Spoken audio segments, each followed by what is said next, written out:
What's up YouTube, and today I'm about to be showing you how to make music on FL Studio. I'm about to be showing you how to mix, master, all of that. What presets to use, what effects to use, and all of that stuff. If you want to go hear some of my music, go down below in the link in the description. And without further ado, let's get right into this video. Okay, the first thing y'all want to do is go to YouTube to find a beat. So once y'all there, go ahead and type in any type of beat, any type of flow y'all want to do. For this video, I already have a beat and I already have everything set up, so I'm not going to go through that process right now. Okay, once you found your beat, go ahead and go to this website right here. Okay, now import your beat. Once your beat is imported, all you got to do is look at the key and the BPM. That's the only thing you need to be looking at right here. Okay, we're gonna need that for later as soon as we open the application up. All right, what you want to do now is go to FL Studio. Okay, the first thing you want to do is turn this to song. After that, you want to go up to there to options and then click file. All right, once you hit file, you want to click on the little file right there and then import your beats. And once you do that, then you're all set for the beat. Now what you want to do is import your beat in. All right, once your beat is imported, all you got to do is put in the BPM at the top right here. Mine is 77, so I'm gonna keep it at 77 and bring this down to 0. All right, once you do that, go to this little button right here.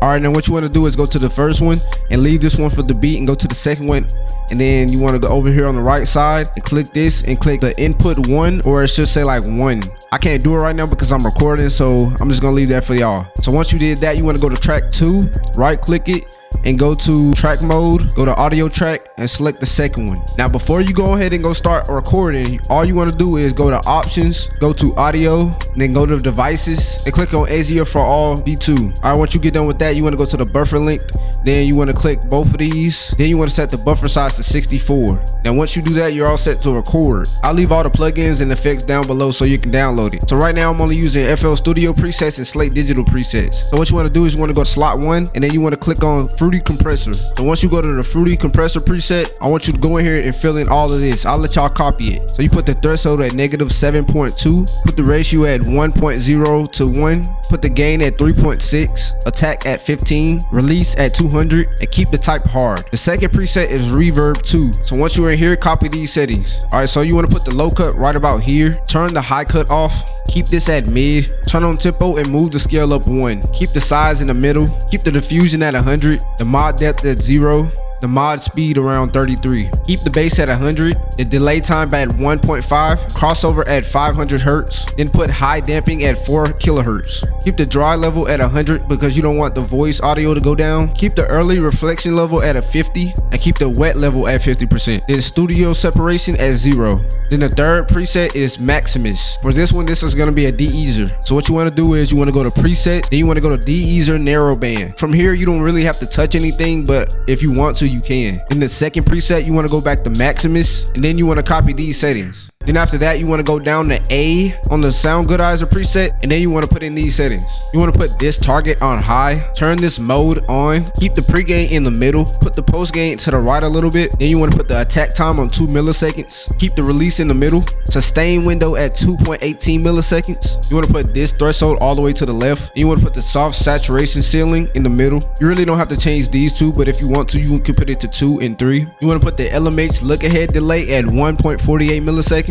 Then you want to put the LMH mix at 87%. You want to put the low at 200 hertz right here. Then you want to put the high at 3000. Keep the low cut at 20 hertz. So the fifth preset is a Soundgoodizer. This is the FL Studio preset, so you really don't have to download anything. I personally like to use it to boost my audio, but it's really up to you. Once you use the Soundgoodizer, make sure you put it on A or D. A makes it sound a little bit higher and clear, and D sounds muffled and low. You really want to keep it around 60 or 70%. The sixth preset is a delay, so you want to use Fruity Delay 3, and right here you can really just copy these settings. You want to keep the time at 3, turn on tempo sync and keep pitch, turn the delay time all the way to the left. And if you want to make this process more easier, you can go to presets and then you can go to ping pong. In my opinion, I really like to use the ping pong preset. Now you want to keep the level at around 16 to 16.5. The cutoff, you can go halfway in the middle on the right. You can keep the feedback at 16.2, modulation time at 6.9, and then the modulation rate at 0.6 hertz. Then for the feedback distortion type, you can keep this at limit, or you want to go to saturation if you want to. Like I was saying about the wet and dry, you can turn the dry all the way up, but turn the wet in the middle on the left. But like I was saying, you can really just copy these settings. You really don't have to listen to me. Now down to the EQ. Now the Affinity EQ is really a distortion or like a more clear vocal preset. So for the EQ 1, all you have to do is right click it and click this one.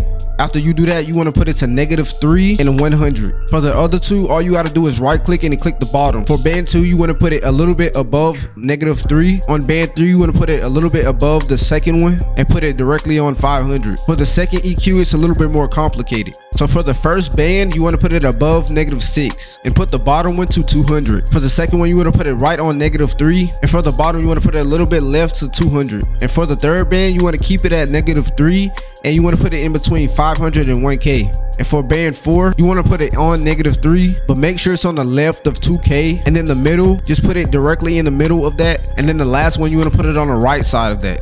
And for the last one, you want to put it on the right side of 2K and 5K. And for band 7, you want to put it a little bit above -3 and on the far right of 10K. Now, if you're doing a vocal song that includes auto-tune, you want to download Slate Digital's preset called Metatune. And like I was saying about the key and the BPM, you want to go back to that website and you want to look at the key. Mine says E minor, so that's what I'm about to use. So I go down here and I want to click on E and then I want to go to minor. And right here, you don't want to click on low latency because that would delay your voice when you're speaking into the mic. And right here, this is literally just a milliseconds on much auto-tune you have. And now you want to go down to the speed. Normally I keep mine in the middle, but it's really for preferences. Now for the last plugin, you want to use Virtual Mix Rack. This is also a Slate Digital plugin. So if you want to use this plugin, go down to the link below. So on this top one, what you want to do is put it on 33.9. And on the second one, you want to put it on 13.1. And then on the mix, you want to put it on 63%. This FGTA will literally bring your audio down, but trust me, it's really worth it. So on the revival, you want to put the shimmer at 10.4, then the thickness at 21.5. All right, guys, now that's really it for this video. If you want to see me record it and master it, make sure you tap that like button and subscribe down below. If you need any help, make sure you comment down below and I'll get to you as soon as I can. You will see this song on my next album, so make sure you stay tuned for that. And also go follow all my socials down below. If you like these type of videos, let me know and I'll be sure to make more. But that's really it for this video, so like, comment, subscribe, and stay litty.